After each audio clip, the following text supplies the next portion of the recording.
Hello everyone, कैसे हो आप। स्वागत है आपका आपके अपने YouTube channel PNST exam nursing official. तो काफ़ी लंबे समय के ब्रेक के बाद आज हम फिर लौट के आए हैं और एक नए से टॉपिक से के साथ। वो नया टॉपिक है 12th बायोलॉजी का, ह्यूमन हेल्थ एंड डिसीज़ का, प्रोटोजोअन डिसीज़ में। प्रोटोजोअन डिसीज़ में फर्स्ट टॉपिक हम स्टार्ट कर रहे हैं मलेरिया। मलेरिया एक मोस्ट कॉमन प्रोटोजोअन डिसीज़ है जो फ्लाइज के कारण, मॉस्किटो बाइट्स के कारण होती है। तो हम डिस्कस करते हैं मलेरिया। मलेरिया एक प्रोटोजोअन डिसीज़ है जिसका पॉजिटिव एजेंट होता है प्लाज्मोडियम। उसका होस्ट फैक्टर होता है फीमेल एनाफिलिस मॉस्किटो। जैसे कि आमतौर पर सबको पता होता है कि मॉस्किटो बाइट से मलेरिया कॉज होता है। तो मॉस्किटो में फीमेल एनाफिलिस के बाइट से ही मलेरिया कॉज होता है, ना कि मेल एनाफिलिस मॉस्किटो के बाइट से। सेकंड हम देखेंगे इसके पास डाइजेनिक लाइफ साइकिल होती है। इसके पास दो होस्ट होते हैं। फर्स्ट होस्ट होता है ह्यूमन एंड सेकेंड होस्ट होता है फीमेल मॉस्किटो।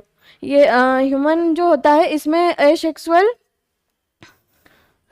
मोस्ट इन्फेक्शियस इसकी स्पोर स्टेज होती है जिसको हम बोलते हैं स्पोरोजोइट।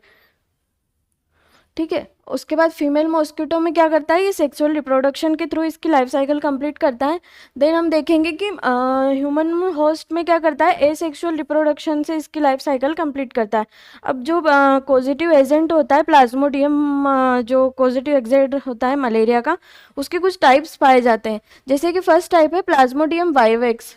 ये प्लाज्मोडियम वाइवेक्स क्या कॉज करता है, बेनाइंग मलेरिया। ठीक है। ये मोस्ट कॉमन मलेरिया होता है जो कि स्प्रेड होता है प्लाज्मोडियम वाइवेक्स के थ्रू। ठीक है। इसके बाद ये कहाँ पाया जाता है, most common Asia and India में, दोनों कंट्रीज में ये पाया जाता है। ठीक है। उसके बाद सेकंड टाइप होता है प्लाज्मोडियम फेल्सीफेरम। ये क्या होता है, मोस्ट डेंजरस कॉज होता है मलेरिया का। जो स्टेज होती है ये रेयरली पाई जाती है और सीवियर कंडीशन होती है। इस कंडीशन में ह्यूमन की डेथ भी हो सकती है। ठीक है। तो इसमें क्या होता है, मेलेग्नेंट टाइप का मलेरिया पाया जाता है। ठीक है। मोस्ट डेंजरस स्टेज में मलेरिया होता है ये। उसके बाद आता है प्लाज्मोडियम मलेरिया। ये रेयर कंडीशन में पाया जाता है, क्वाटरनरी मलेरिया होगा ये। ठीक है। उसके बाद होता है फोर्थ टाइप होता है इसका प्लाज्मोडियम वोव्यूल। ये रेयरेस्ट टाइप ऑफ मलेरिया होता है जो कि ज़्यादातर जो ठंडे प्रदेश होते हैं उनमें पाया जाता है। ठीक है। नेक्स्ट हम देखेंगे कंट्रोल कैसे करेंगे। अब भाई मलेरिया हो गया, मच्छर ने काट लिया, अब कंट्रोल कैसे करेंगे हम उसको। तो मलेरिया का कंट्रोल करने के लिए जो इंडियन गवर्नमेंट है उसने एक स्कीम, एक प्रोग्राम डेवलप किया है। ठीक है। उस प्रोग्राम को शॉर्ट नेम में अगर पूछा जाता है, कहीं एमसीक्यूज में आता है मोस्ट ऑफ, कि भाई कौन इंडियन गवर्नमेंट ने ऐसा कौन सा प्रोग्राम चलाया था जो मलेरिया के लिए था। ठीक है। तो उसका शॉर्ट फॉर्म क्या होगा, NMEP। ठीक है। NMEP। ठीक है। उसका फुल फॉर्म होगा नेशनल मलेरिया एजुकेशन प्रोग्राम। इसमें लोगों को अवेयर किया जाता है कि मलेरिया से प्रिवेंशन कैसे किया जाता है। ठीक है। गांव के कुछ लोग होते हैं उन्हें पता नहीं होता है कि मच्छर आ रहे हैं, उसके काटने से मलेरिया होता है, तो उनको पूरी डिटेल दी जाती है इस प्रोग्राम के थ्रू। ठीक है। अब लास्ट होता है कि प्रिवेंशन कैसे करेंगे। ये प्रोग्राम तो चल गया है, अब उसके बाद हमको लार्ज स्केल पे जाके मलेरिया का प्रिवेंशन कैसे करेंगे। ठीक है।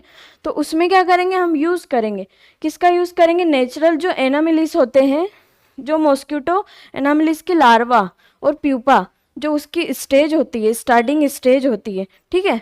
उसमें हम क्या क्या यूज़ कर सकते हैं नेचुरल में। तो उसका हम देखेंगे कि सबसे पहले होता है कि गेम्बूसिया फिश होती है। ये मोस्ट कॉमन पीएनएसटी में पूछे जाने वाला क्वेश्चन है कि ऐसी कौन सी फिश है जो मलेरिया के लार्वा को खाती है। ठीक है। तो कौन सी फिश होगी, गेम्बूसिया फिश होती है, जिसको जहाँ भी लार्ज अमाउंट में वाटर पाया जाता है और जो मॉस्किटो डेवलप होते हैं वहाँ पर, तो ये गेम्बूसिया फिश को छोड़ देंगे वहाँ जाके। ठीक है। ये मलेरिया के सारे लार्वा को खा लेगी। ठीक है। इससे मलेरिया का प्रिवेंशन हो जाए। ठीक है। अब एक एशियाटिक प्रदेश में एक प्लांट पाया जाता है जिसको क्या बोलते हैं, यूट्रिकुलेरिया प्लांट। इसको लगाने से भी इसकी जो स्मेल होती है उससे मॉस्किटो का लार्वा वहीं डेड हो जाता है, मॉस्किटो भी डेड हो जाता है। ठीक है। उसके बाद जो तालाब होते हैं, गंदा पानी होता है कहीं पर, नाले नदी जिनसे मॉस्किटो डेवलप होते हैं, तो वहाँ पर डक्स को भी हम छोड़ सकते हैं क्योंकि ये लोग भी मॉस्किटो के लार्वा को खा लेती हैं। ठीक है। उसके बाद हम ड्रैगन फ्लाइज से भी कंट्रोल कर सकते हैं, ये भी मॉस्किटो के लार्वा को खाती हैं। उसके बाद आता है लास्ट, जो कि जो हमारे टाउन विलेजेस होते हैं, वहाँ पर गड्ढों में पानी इकट्ठा होता है। बारिश के कारण कहीं कहीं जगह कचरा पड़ा हुआ है, उसमें पानी इकट्ठा हो रहा है, तो वहाँ पर डीटीडी पेस्टिसाइड्स का छिड़काव करेंगे। ठीक है, नेक्स्ट वीडियो में हम देखेंगे life cycle of malaria. Thank you.